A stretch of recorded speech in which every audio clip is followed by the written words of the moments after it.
This trip took place in late April on the Athabasca River. We covered about 100 kilometers over 4 days. Most of this river is hard to access, so pack rafting into places like this makes it so rewarding. We never saw a single person, but that also might be because camping in April isn't everyone's cup of tea. But we love it. We had some great fishing on this trip and some not so great fishing. We had some great weather and some not so great weather, but overall it was another fun adventure. And as my friends know, fishing the Athabasca in April is something I look forward to every year.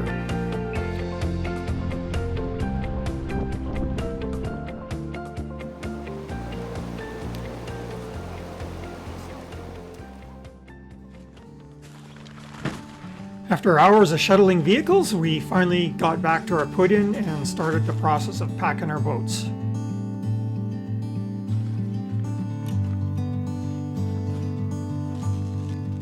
Zipper loop.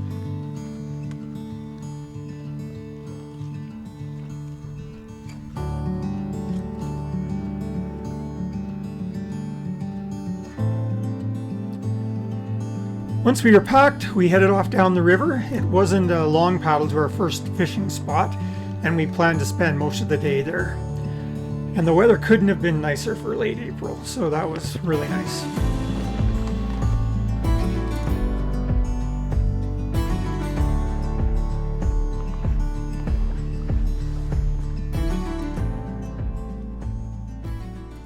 Right, our first stop, Big Eddy. Usually do pretty good here. We walked up to the top of the Big Eddy, and it wasn't very long before we were into the fish. Oh, I got that one on the top fly. Oh, I got two! Oh my God! I got two! One on each fly. One nice one, one oh, the one got away.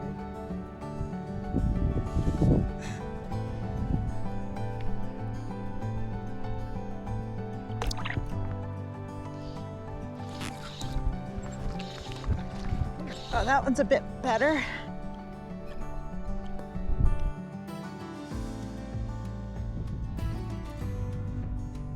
On the pink one, oh yeah, 14, 15 at least.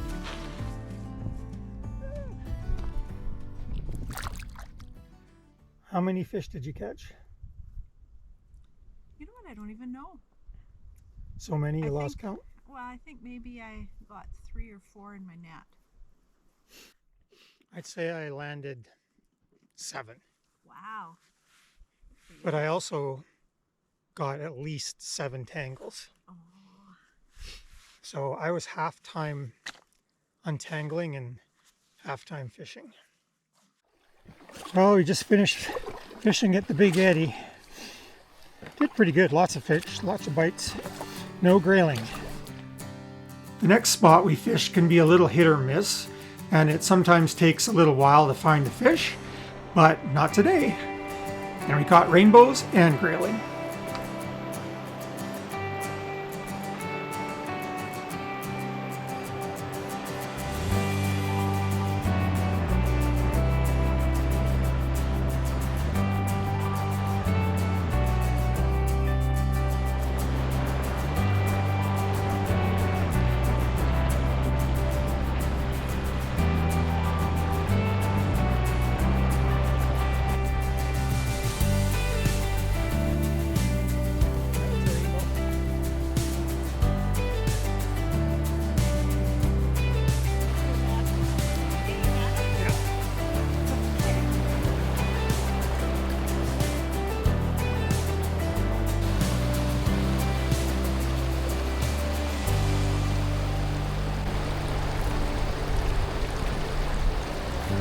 Yeah, that's a good spot. There. All right. Huh. That's getting bigger over here. Yeah, for sure. Okay, you ready? Run the other way. Yeah, perfect. Look at that. That's awesome. That's a beautiful grayling. That's like 15 inches, I think.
As good as the fishing was, we still needed to paddle for a couple more hours that day, so off we went.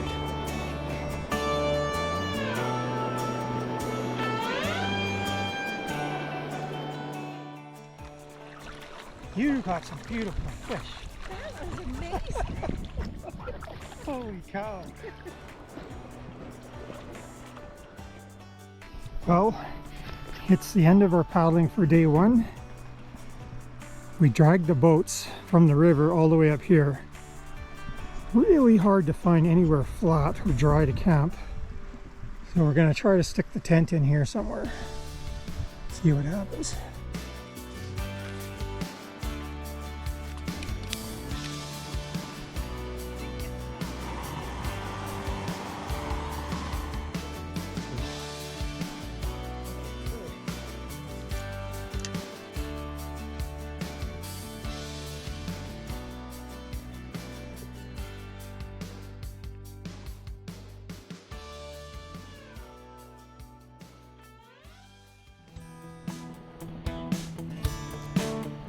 The morning of day two was another beautiful and sunny day, but we knew there was going to be a big change in the weather overnight. So we dragged the boats back to the river and headed off relatively early.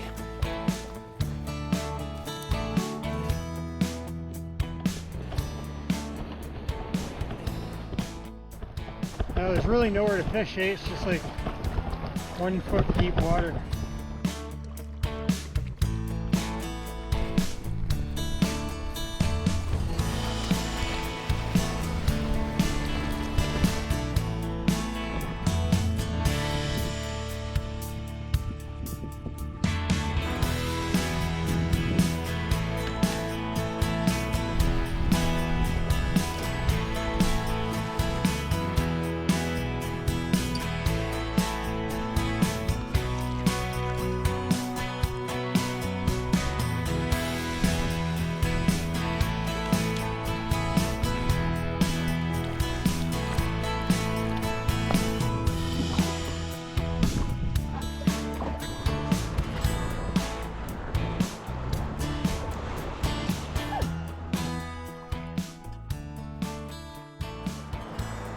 It was about 4 o'clock when we arrived at our destination for the day. This creek mouth that we'd fished a bit last year, and we'd done pretty good, so our expectations were pretty high.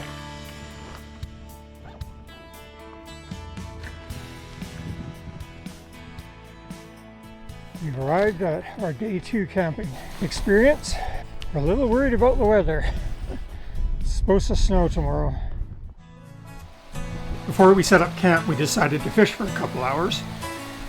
And while our expectations might have been high, it certainly didn't translate into good fishing. We each caught 1 fish, and that was it.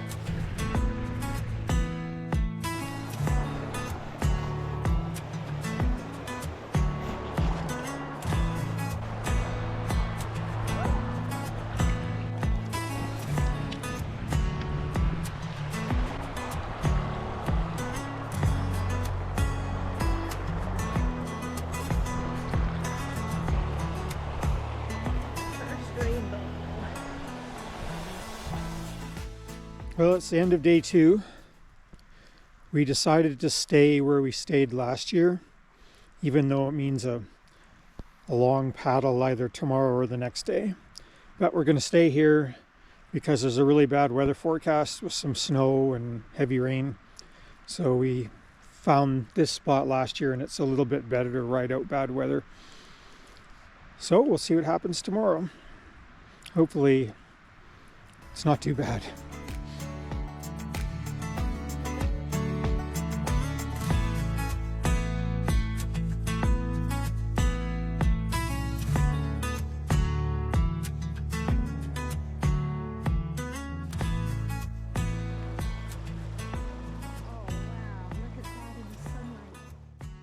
Well, we survived night 2.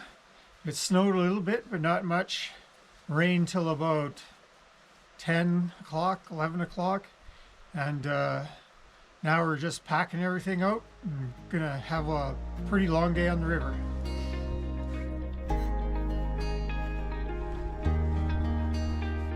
I'd say it's about 1 o'clock, but I'm not sure. And we're just starting out. So we'll paddle probably till 6, I would guess, to try to get to that creek that we want to camp at. And it's kind of clearing up, so off we go!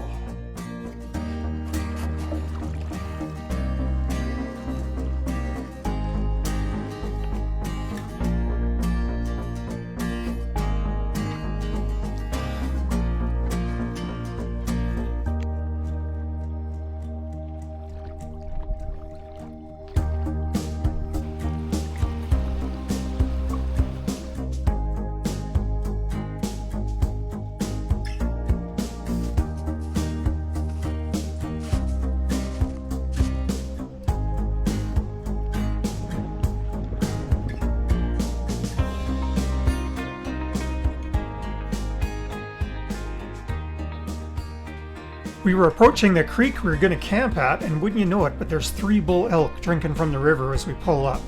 So that was a pretty sweet way to end the paddling for the day. What'd you think of that? That was awesome. So thank goodness it gets so close. Yeah. I'm not sure what's going on when you're in a boat. Yeah, exactly. Before getting out fishing, we set up camp. We decided to go further back in the trees to try to get out of the wind a little. After we set up camp, we headed out fishing. The mouth of this creek is massive. I would guess it's at least 500 meters. Shannon stayed at the side nearest to camp while I worked my way downriver. And I fished that foam line for like an hour and a half and I never got a bite.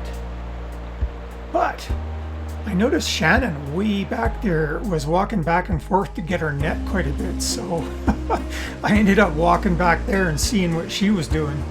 She had the secret. Okay, first cast.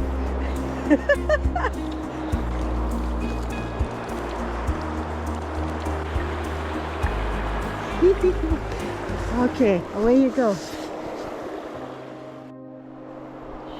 Okay, number 2. Oh, another grayling! Woohoo!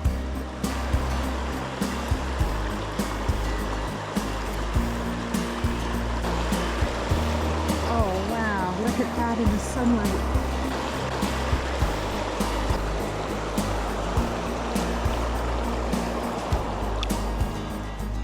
Okay, Aaron, I really hope you're catching stuff where you're at, because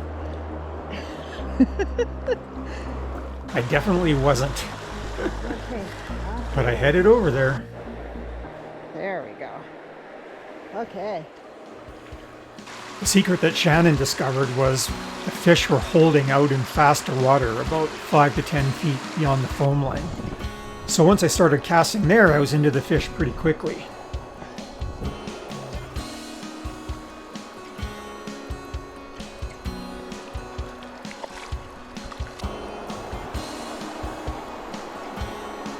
Yeah.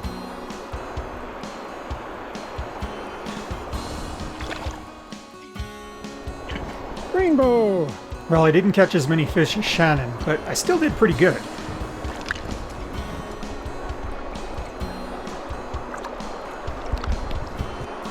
Oh, there he is.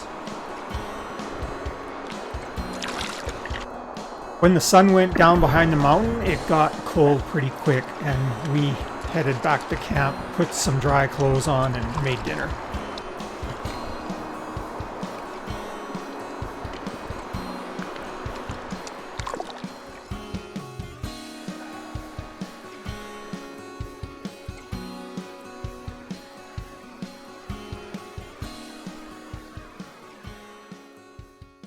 Well, it's about 7:30, 8 o'clock.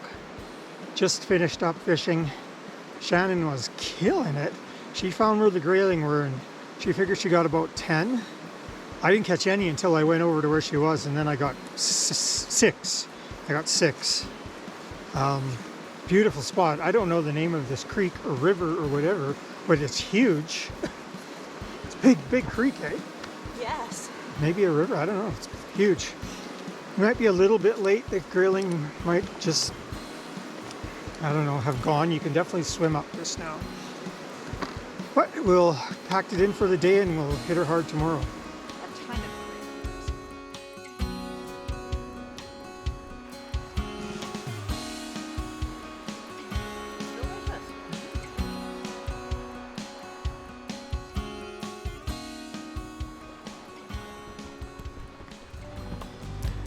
Well, we got up and we went fishing, and it started out promising where I got one on my second cast. But that was actually the last fish we caught that morning. Looks like a grayling.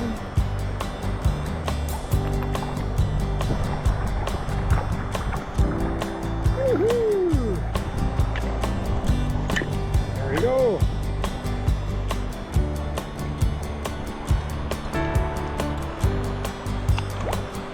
Ooh, that water's cold.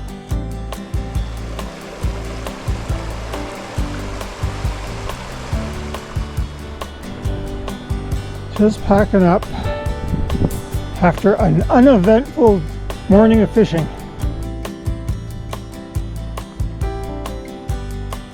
Day 4.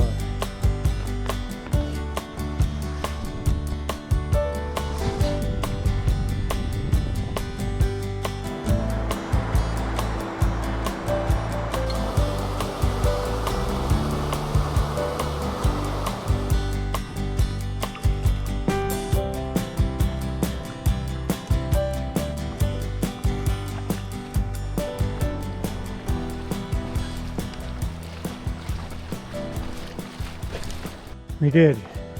How was that? Very good. Good. Yes. Fun? Warmer than last year? Oh gosh, yeah, warmer. Well, yeah. The ice was laid out to here. That's true. Right, we weren't porpoising or seating. Yeah, exactly. So all we had to do now was walk back to the truck, pack up our gear, and make the long drive back to the put-in in Shannon's car.